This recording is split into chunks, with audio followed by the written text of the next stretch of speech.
What is happening, webheads? Guys, happy Monday morning to you. Welcome back to Comic Book Corner 2.0. And fans, I am your host, Mike Spider Slayer, getting ready to bring you 2022's Top 10 comic book covers. Fans, this is week number 6, and this is the video series where each and every week I share with you my top 10 favorite comic book covers of the week. And by the time we get to the end of the video, you guys will vote on your favorite comic book cover of the week. But it doesn't end there. Of course, guys, this video series lasts year long, and you will have that final say on what comic book cover gets that all-important title of comic book cover of the year. So before we get started, guys, let's just give a quick shout out to Mutant Beaver Comics. Mutant Beaver Comics is a global leader specializing in exclusive variants with over 900 exclusives in their store. They ship worldwide on a daily basis. Their mandate is to offer the widest selection of exclusive variants on the planet, along with top-notch customer service. If you guys enter promo code Corner10, and not only can you save 10% on your first purchase, but every other purchase after that. So don't miss out on those exclusives. MutantBeaverComics.com. All right, so hopefully you guys will check them out. Now, before we dive into week number 6, we have to find out who won week number 5. And it definitely was an all-out brawl between Sabretooth and Wolverine. And you can throw in Red Sonja in the mix as well, because the winner won by only 3 votes. And the winner wound up going to the 10 Lives of Wolverine issue 2, the 1 and 50 Delato variant. Gorgeous cover. Man, it was definitely a close race. Now, let's get into week number 6. And let me just tell you guys, the struggle was real this week, finding some good covers. After 2 phenomenal weeks of great looking covers, a lot of these covers, for me at least, were good to subpar, and then the last couple were really nice. So let's get into it, kicking it off with number 10. And number 10 goes to the Detective Comics issue 1052 cover B, done by Lee Bermejo. Cardstock variant. I've been getting comments lately on how to pronounce certain illustrators and writers' names. I'm really bad at them, so I think this is the way you pronounce his name. But anyway, we have this cover here as we get to see Batman. Looks like he's getting in the Batmobile, which is kind of cool. I like that. I love the detail of the Batmobile.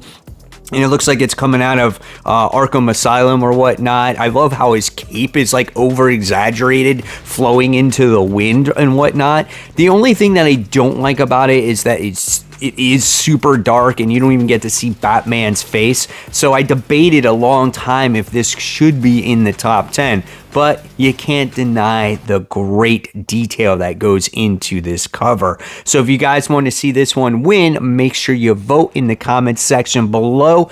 No more than 1 vote per person, and make sure you comment on the book that you want voted. Don't just thumbs up someone else's, as that will not count. And if you have a cover that you would love to see win, just go ahead and write that in the comments down below, because you never know when that can start the trend and overtake the other 10 and win. All right, so we move on now to number 9, and number 9 goes to Maestro World War M issue 1. Yes, this book is getting ready to come out this comic book week.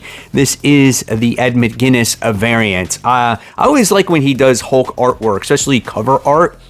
I think we got to see a lot of it on like the Red Hulk series, and here we get to see Maestro and the Abomination fighting each other, and we get to see like the Hulk in the background, like, you know, like in Hollywood or whatnot, which I think is pretty neat. So these two look like they're just fighting it out for world domination. Pretty nice looking cover. Love the facial expressions on these characters. If this one is your favorite, let's vote for it. All right, next, moving in at number 8, we have a very simplistic cover, but I like it. And this one is Hawkeye Kate Bishop issue 4. This is the Conero Stormbreaker variant. Very simplistic, like I said. Kate Bishop talking about pizza lucky dog, and she's like, no pineapples on the pizza, which is kind of funny. And Lucky's just looking at her like, huh?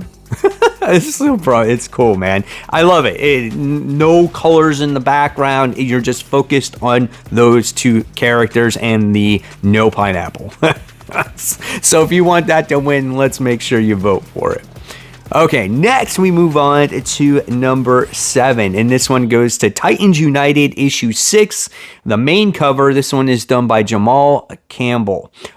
This is actually a nice looking cover with Blackfire and Starfighter battling out each other. I love the colors, the oranges, the pinks, love the facial expressions, love these characters' eyes. It's just cool, man. So yeah, pretty much that's all I have to say about it, as I love seeing these two fight. And if this one is your favorite, let's make sure you vote for it.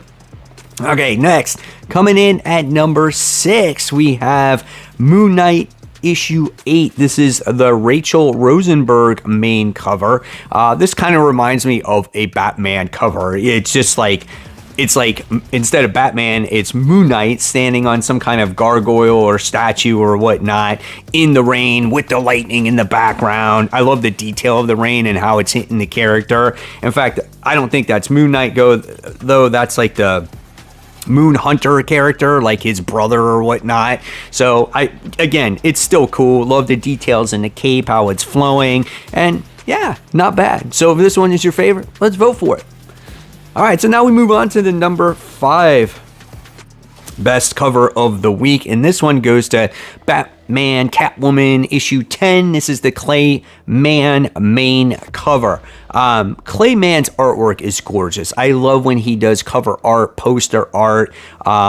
When he did most recently, was it Heroes in Crisis? I have a poster of it, and he drew all the characters on it. I thought it looked really well done, and this cover is no different. I love how he draws Catwoman here, and you get to see Batman in the background going, "Don't mess with my Catwoman, or I'm gonna fuck you up." That's basically what he's thinking now. He's like, "What are you staring at?" So I thought it was kind of cool, man. I liked it. I love the eyes of Catwoman as well. She's like, "What are you looking at?" So yeah, I thought it was pretty neat. So if this one is your favorite, let's vote for it. All right, next, coming in at number 4, I've been mentioning this book all week, and this is King of Spies issue 3. This is the main cover done by Matteo Scalera. Hopefully I said that name right. Here we get to see this new character that's entering this series. I think these two are twins, but they had some kind of deformality when they were born, because one has no arms and one has no legs, but they're still attached at the back. And I don't know, man, but they just look ruthless and you can't mess with them. This book overall is really good, but just the way this character looks makes you want to buy this comic book. Looking forward to this one, and this is a nice cover. So if you want to see this one win, let's make sure you vote, guys. All right, next, coming in at number 3, this one goes to the Scorched issue 2. This is also a main cover done by Bjorn Barendis Barends. I don't know. It's just a good looking cover though. You got Redeemer Spawn on there. His hand is flaming up. He's got this sword in the other hand. He's got these angel-like wings. It's just absolutely gorgeous. Love the background, the setting. It's a beautiful looking cover. So photorealistic. Again, a lot of main covers on this week's countdown, which is good. I like that. So if this one is your favorite, let's vote for it. All right, next. This is gorgeous cover. Coming in at number 2 for all you Jenny Frison fans out there, this is Faithless 3, issue 1. This is just a very sensual cover of these two women caressing each other. You're just hypnotized by these two eyes, these characters. Now, the one character looks like she's got some blood on her hands and she's wiping it on the other character's face, but nevertheless, it's gorgeous, man. I love how realistic these women look. And again, the way Jenny Frison draws eyes and the way it attracts the reader, it's just absolutely hypnotizing. So if this one is your favorite, let's vote for it. But what's number 1? Well, number 1 is another pretty cool looking cover. This goes back to the classic days, and this one goes to the 10 Deaths of Wolverine issue 2. This is the Mark Bagley trading card variant. Wolverine for the second week in a row, guys. That's right. Let me tell you, when I saw this, I'm like, this is the best artwork in the world, but it just brought me back to a more simpler time with comics. And here we got Weapon X Logan, just again with those extended claws, and he's got that helmet, and he's got that gear around his waist, and it's very cold, and you can see the breath coming out, and you just get to see his long hair coming out the helmet. There's just something about it that I just really enjoyed. I thought it was cool. It was a standout cover. It caught my attention right away when I saw that, and I'm like, there is no doubt in my mind that once again Wolverine is my number 1 pick of the week. So there you guys have it. There are my top 10 favorite comic book covers of the week. Let me know which one is your favorite. Do you agree? Was this not as strong as previous weeks? And guys, I appreciate it. So if you like this video, please give it a thumbs up. Subscribe to the channel. Don't forget to hit the bell. I'll leave you more content right here to click on in case you haven't watched the rest of the videos this week. And of course, guys, keep buying, keep collecting, and most importantly, always read your comic books. Guys, I'll see you real soon. Thank you so much.